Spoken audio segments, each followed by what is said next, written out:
बिस्मिल्लाहिर्रहमानिर्रहीम। अस्सलाम वालेकुम। मैं मोहम्मद काशिफ आज आपके लिए बहुत ही ख़ास रेसिपी लेकर आया हूँ जो बहुत मशहूर पेशावर का नमकीन गोश्त। इसको खाने के लिए बहुत दूर दूर से अच्छे अच्छे होटलों पे जाना पड़ता है, तो इस अभी जाने की ज़रूरत नहीं है। आपको घर में बनाने के लिए बहुत ही आसान सी रेसिपी मिल गई होगी। आपने बहुत अच्छा नमकीन गोश्त बना के खाया होगा, लेकिन ऐसा गोश्त नहीं खाया होगा। बिस्मिल्लाहिर्रहमानिर्रहीम। यहाँ हम लेंगे 2 केजी मटन, जिसके साथ चर्बी भी है, और साथ लेंगे कढ़ाई में चूल्हा हमने कर दिया ऑन। जो पानी है वो ड्राई हो जाएगा, उसके बाद हमने इसमें डाल देना है 2 केजी मटन, जिसमें चर्बी भी मिक्स है। उसके बाद हमने कुछ मिसाले ऐड करने हैं। खड़े मिसाले हैं, जिसमें 3 लिए हमने छोटे साइज़ के टमाटर छील के ऐड कर दिए। अच्छा, लहसुन और अदरक आप हर खाने में ज़्यादा यूज़ किया करें, वो उसके लिए सेहत के लिए बहुत अच्छा होता है, अदरक और लहसुन ज़्यादा इस्तेमाल करना। उसके बाद ने 4 से 5 दाने हरी मिर्च के ऐड कर दिए हैं। अदरक और लहसुन वो भी हमने शामिल कर दिया है। शामिल करने के बाद यहाँ हम प्याज ऐड करेंगे। 100 से 150 ग्राम प्याज होगा, वो हमने शामिल कर दिया है। और उसके बाद हमने इसमें ऐड करना है 2 केजी पानी।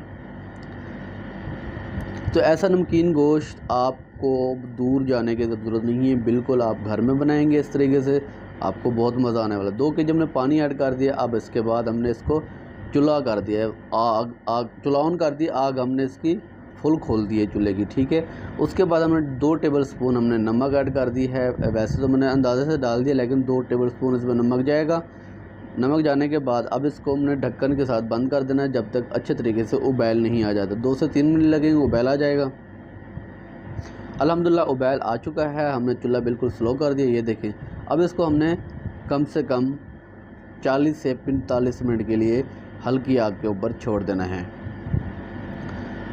अल्हम्दुलिल्लाह 20 मिनट हो चुके हैं। चेक करेंगे पानी सूख नहीं जाए, और साथ ही इसका बोटी भी चेक कर लेंगे कितनी गल चुकी है।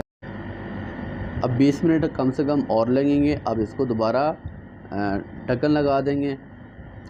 अगर आपको ज़्यादा जल्दी नहीं है तो आप इस तरीके से बनाएं प्रेशर कुकर में, तो 20 मिनट में भी तैयार हो जाएगा।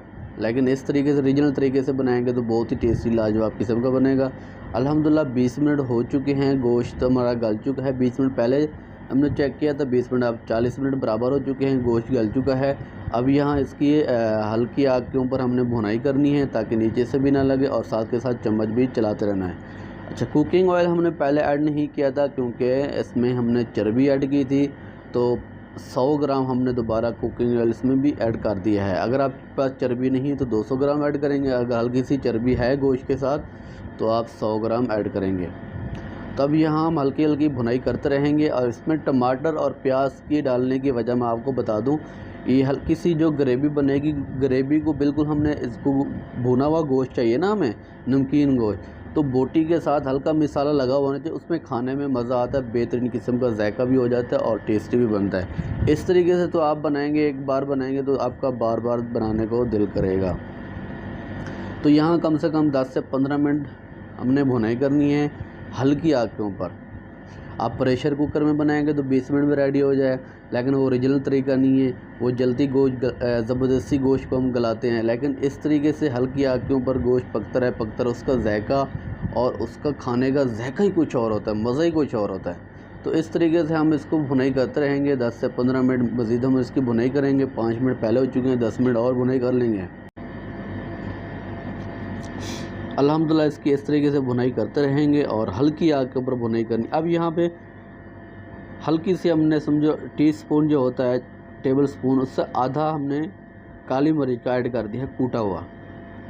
इससे जायका और बेहतरीन किस्म का खुशबू आएगी, जायका आएगा। लेकिन कूटी हुई ऐड करनी है, पाउडर बिल्कुल ऐड नहीं करनी। ये देखें जी, गोश्त अलग हो चुका है। गोश्त कुकिंग ऑयल जो हमने ऐड किया था चर्बी का, वो भी अलग हो चुका है। अब इसकी ऑयल के अंदर हमने काफ़ी देर तक मज़ीद भुनाई करनी है, 3 से 4 मिनट। अल्हम्दुलिल्लाह ये देखें जी, बिल्कुल फाइनल भुनाई हो चुकी है, और फाइनल हमारा नमकीन गोश्त जो है माशाल्लाह रेडी हो चुका है।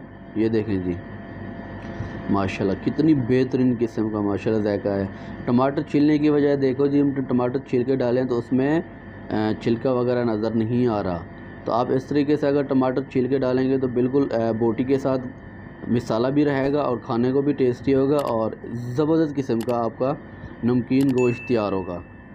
तो अल्हम्दुलिल्लाह बिल्कुल फ़ाइनल ही नमकीन गोश्त रेडी हो चुका। अब इसको डिश आउट करेंगे।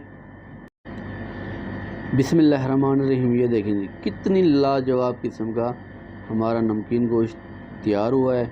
इसको प्लेट में डिश आउट देखें कर रहे हैं। तो दोस्तों उम्मीद है ये रेसिपी बिल्कुल आपको पसंद होगी।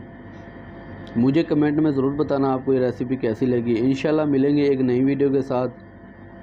अल्लाह हाफ़िज़।